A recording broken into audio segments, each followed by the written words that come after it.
Gwydr Castle, more than 500 years of history dwell here. Walk in and it's like a time machine has taken you back to another age. It's a story the Tudor Castle's present owners have spent almost 30 years working to bring back to life. Of course they can't bring people back, but they can bring back the furniture that once graced it. It was sold off in a massive 1920s auction. It's a detective mission that's seen Judy Corbett and Peter Welford search the world with some spectacular successes. And recently, after a century away, more furniture has returned to the place it truly belongs. The latest bit of the puzzle, isn't it, which has come back. It just tell us how this happened.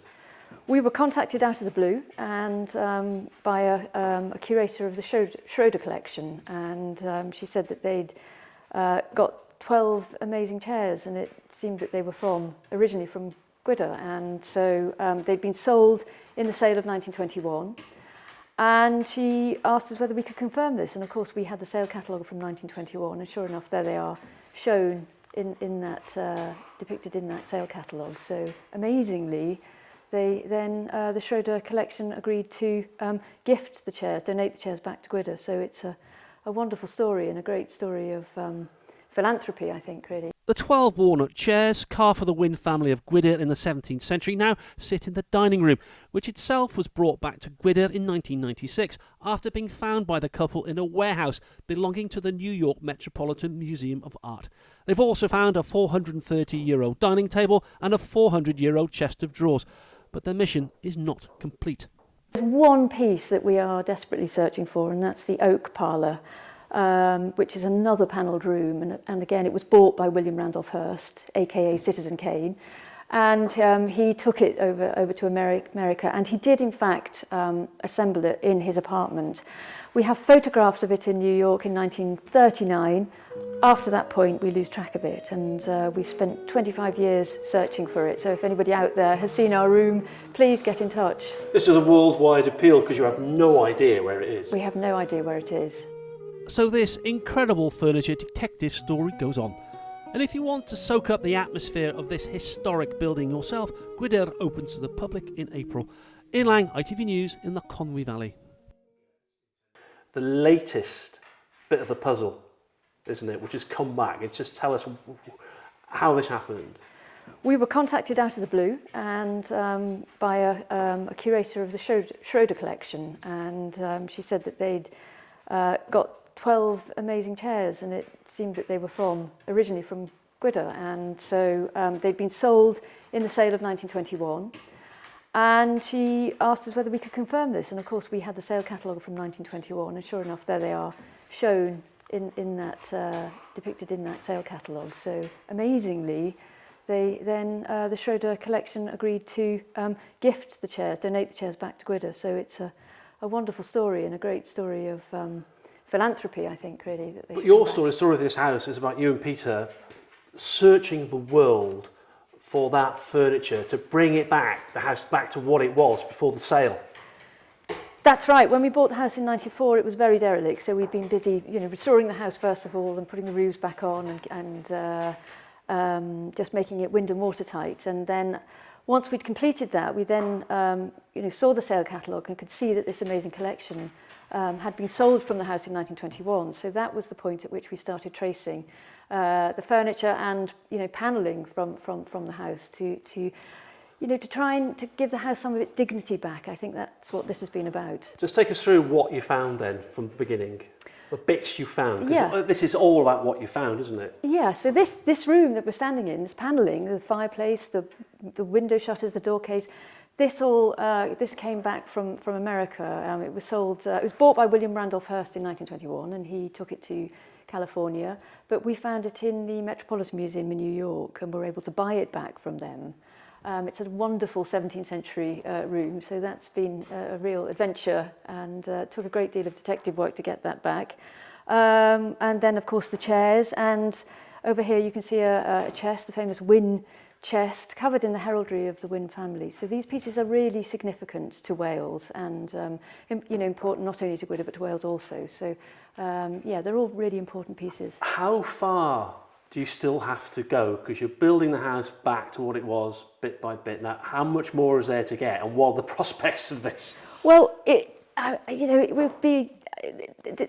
Gwydir is a bit like a vocation. We've devoted our lives to this project, and there's just the two of us doing it. So, we do it when funds allow, but the searching for the furniture is an ongoing process, and we'll be doing it, no doubt, for as long as we can. But there's one piece that we are desperately searching for, and that's the oak parlour, which is another panelled room. And again, it was bought by William Randolph Hearst, aka Citizen Kane. And he took it over to America, and he did, in fact, assemble it in his apartment. We have photographs of it in New York in 1939. After that point, we lose track of it, and we've spent 25 years searching for it. So if anybody out there has seen our room, please get in touch. This is a worldwide appeal because you have no idea where it is. We have no idea where it is. Our hunch is that it's probably in America, but who knows? It would be fantastic. It would be the last piece of the jigsaw puzzle to bring it back here to Gwydir and really? To Wales. So you're within reach, are you, I suppose? Yes. There's another piece of furniture, the famous wind table, which has also come back, which I'll show you in a moment. But the final piece of the... Sorry, do you want me to go through that again? Did you? Yeah, did okay, that I can't quite remember where we... We'll go Shall I talk about the oak parlour again? Or yeah, no, we've done the oak parlour. We've done the oak parlour. It's just this thing about you're nearly there in many ways now, aren't you? Okay, yeah. So you're all talk about the oak parlour, yeah. You're nearly there. It's just this last big piece of furniture that you're after. Yeah, I mean there are many wonderful pieces of furniture still connected to Gwydir, which we haven't yet found, of course. But the oak parlour would be the last piece in the jigsaw. But the challenges of doing something like this are immense, and so we. There are so many different aspects to what we do here at Gwydir, but getting the furniture back, I think, is it's a wonderful thing for the house, and it gives it back its dignity. And we have a very close relationship with the house, and I think we try and listen very carefully to it and try and respect its atmosphere. And I think bringing the furniture home is something that sort of gives it that dignity. Yeah.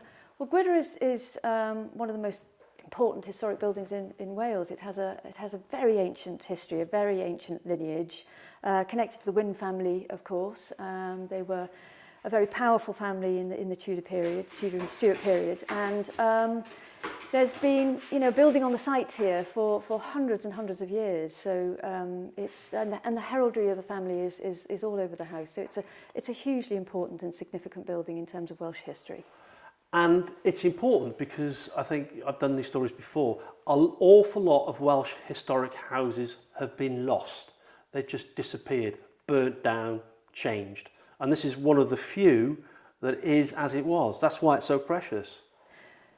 Absolutely, it's a remarkable survival, and I think you'll agree when you come in. It has it's almost a tangible atmosphere inside the house. It's got a very layered atmosphere, I think, here at Gwydir, and I talk about the house almost as an entity because it really does speak to you. I think, and it's it does. The house is open to the public, so people talk about that. The feeling as you walk in, it has a very extraordinary historic atmosphere in these rooms. Our challenges, aren't there? I mean, you're going for this furniture, you're doing a great job, but the future is uncertain, isn't it, because of this issue with the flooding? Yeah, the challenges are immense. Of course they are. I mean, it's just the two of us doing this, and of course we can only do it when funds allow. But one of the major issues, of course, is the flooding. So we're standing in the dining room, and when we flood, the water is a few feet away from, the floorboards here. So and there have been times when we thought we ought to take all the furniture out of these rooms when we flood. So yes, that's a very a scary proposition, and without help, I think from the Welsh government, I don't. It makes it worry about. I mean, I can see you worry about the future, don't you? You worry about it. You worry about it, like, because it's getting the money together to do something. Whether it's Welsh government, that's also on your agenda, isn't it? Yes, yes, and particularly in terms of the gardens as well, which are hugely significant. I mean, all the Welsh bards write about the importance of the gardens here, and I think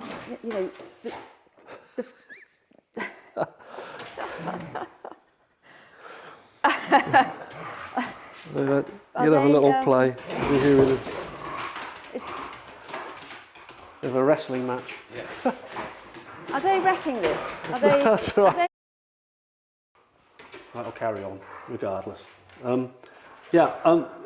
You are clearly worried about the future of this property because of things which are beyond your control. Yes, the house, the gardens in fact flood very badly, and so when the River Conway is in high flood, the water, for example, this room that we're standing in, when it floods, the water is a couple of feet away from the floor here. So of course the anxiety of that is immense, and restoring and looking after Gwydr in the way that we do, that is one of the major challenges really, and one of the major worries about looking after a place like this. And it's still not solved, is it? It's still not solved. You're still looking for a solution. We're still looking for a solution to the flooding, yes, and of course asking for help from the Welsh Government. None so far has been forthcoming, but with the help of our volunteers we built our own flood wall, but there is still so much work to be done there, and yes, we think Gwydr deserves to be safeguarded. It's an incredible house, and so many people come and enjoy it, and it's worth safeguarding for the future.